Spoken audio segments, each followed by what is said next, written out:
Can you possibly pay for even what Warren Buffett says should be a second stimulus, that there needs to be more medicine, not less, for this economy? Well, I actually think that you're going to see the economy begin to turn around probably next year. Maybe you'll see the signs at the last half of this year, but next year you'll see it turn around. This economy does turn around. I don't think the stimulus that was passed is going to be much help. The stimulus that was passed was unfortunately focused more on government and creating employment inside government than it was creating jobs in the private sector. Can we say it's failed? Well, it hasn't been as effective as it should have been. For the millions of extra people who are going to be unemployed, it has not been successful.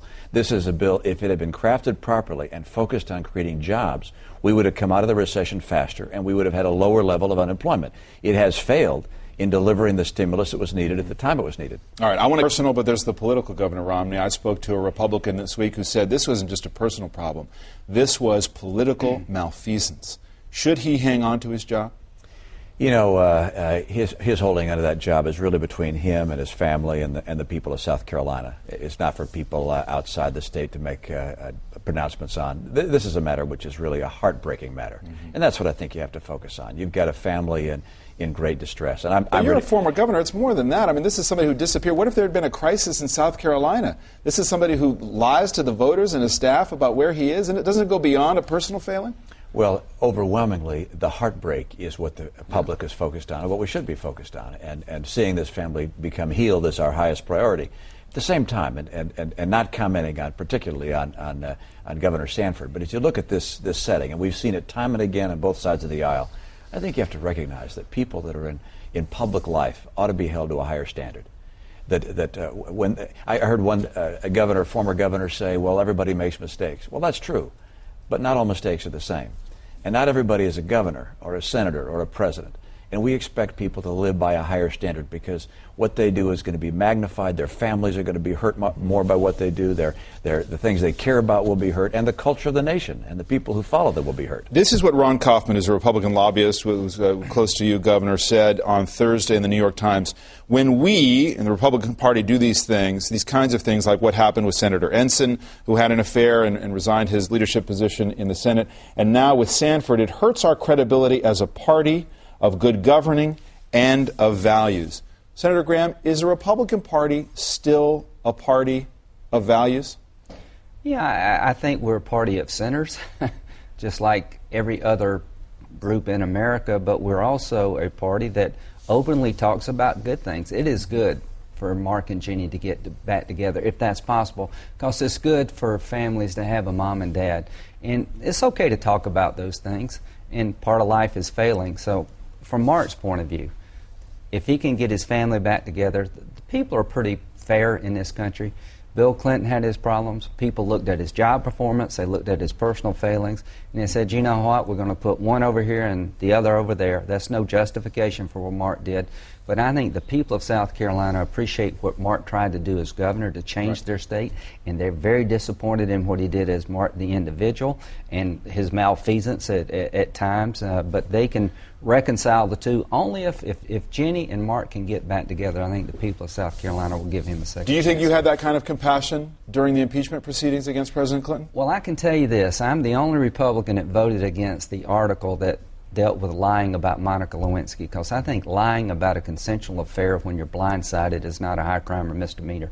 The reason I voted for impeachment is because it was a lawsuit about non-consensual behavior where President Clinton was accused of doing some very crude things. He manipulated witnesses. He undermined the integrity of the legal system like Richard Nixon undermined the integrity of the political system. That's what I focused on, not the fact that he lied about a consensual event. Governor, do you think that family values, values generally, is still a central pillar of what the Republican Party stands for? Absolutely. There's no question in my mind. And do you think the public believes this after a string of personal failings that have happened to Democrats and certainly plenty of Republicans? I don't think there's any question but that we aspire to the highest standards of ethical conduct and that we aspire to values that will make America stronger. There's no question, but the best thing you can do for raising a child is to have a mom and dad love each other in a home. And to say that, and to say we want to see marriage between men and women, that we want to see families raised with the benefit of people who are married, that's a very important part of our culture. It's part of what our party believes. We believe in life.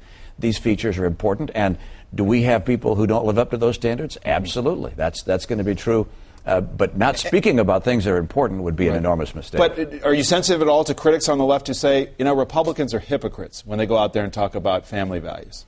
I'm always going to be sensitive to people who are attacking on one side or the other, but I'll tell you, I'd rather be talking about the truth and indicating that sometimes people fall short than not saying what's true. And what is true is that America is a stronger nation if we have a culture which includes the creation of families with moms and dads and marriage and sacrifice for the next generation. The problem for Republicans is that they have failed to take stock of what happened last year in the election.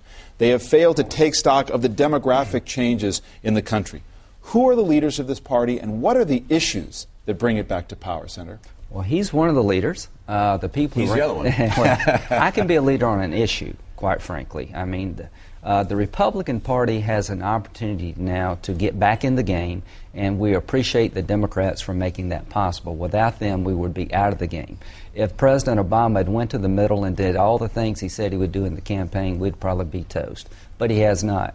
I know bipartisanship when I see it. You pay a price for it. There has been no bipartisanship. The stimulus package was Karl Rove politics, pick a few Republicans off, call it bipartisan. The climate change bill was Tom DeLay banging heads and twisting arms to get one vote more than you needed. So there's really been no change in Washington, and he missed the boat, and he's spending money that the next generation can never come up with, and he's growing the government beyond most people's imagination, and we're back in the game because of their mistakes, but we need to do more than that. And this is the blueprint, it sounds like, for the Republican opposition. Governor, are you a leader of the Republican Party? You have certainly taken pains to separate yourself from President Obama. Are you planning a run for the presidency again in 2012? Well, that's way beyond my horizon at this point to think about what's going to happen in 2012. What I'm thinking about... But you're laying the foundation for it. Is that fair to say? What I'm laying the foundation for is picking up seats in 2010. We've got some governor's races in 2009 in Virginia and in New Jersey. We've got a whole series, of course, of Senate and House races and governor's races in 10. It's important for us to have a stronger message as we go forward. And I think the party does have to stand up and be able to say, listen, Mr. Axelrod, you're wrong when you say we don't have ideas. We have a health care plan. You look at Wyden Bennett. That's a health care plan that a number of Republicans think is a very good health care plan, one that we support. Take a look at that one. We believe in allowing people to have choice in their health care. We believe in allowing people to have choice in schools. It's another one of our elements. We believe that with regards to energy, that putting a massive tax on the American public and on industry is not going to create jobs. It's going to hurt jobs. But here's an idea we have, something like a tax swap that Charles Krauthammer and Greg Mankiw have talked about. These are ways that are more effective than this cap and trade proposition. We've got ideas. We've got a mission that will allow America to be stronger and families to have a more prosperous future. Absolutely right. We have a model that worked. One state in America, my state, was able to put in place a plan that got everybody health insurance, and it did not require a public government insurance company. That's the last thing America needs. You know exactly what it is. President Obama, when he was campaigning, said he wanted a single-payer system. That's what it would lead to. He would subsidize this over time. It would become larger and larger, drive the private options out of the healthcare industry. It would be just disastrous for healthcare in this country. And therefore, the right way to proceed is to reform healthcare.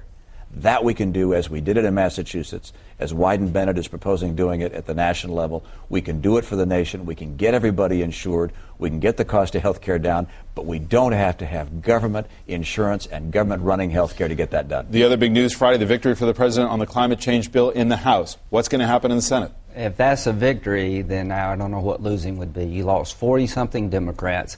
The process was not changed. The process was beating people up to make them vote for something they really didn't want to vote for. This idea of climate change is real, in my opinion, and the way you solve the problem is not you have some major tax on industry and private sector. You join forces with energy independence groups and climate change groups to get a bipartisan bill. This bill coming out of the House is going nowhere in the Senate. But climate change is real, and we need to do something. The Gang of 10 that I was in is something to look at. But is there a filibuster in the Senate? I think you're going to have a reject. The news is that red state Democrats are bailing out on the president's agenda faster than Republicans. On foreign policy, before we go, on Iraq, the deadline now to remove combat troops coming up on June the 30th. The Bush administration several times before had a deadline to turn matters over to Iraqi authorities, only to fail on numerous occasions. What's this different, if anything, this time? Well, what's interesting is this is not different. This is the plan that President Bush put in place. And Barack Obama, having campaigned against President Bush, saying, look, he has an entirely different view from Iraq, is actually following President Bush's plan. And that's a good thing. I think it's appropriate for our troops to begin the withdrawal process from the major population centers, as was indicated during President Bush's term. The place I think that we really ought to be focusing on today is what's happening in Iran. Well, and with that,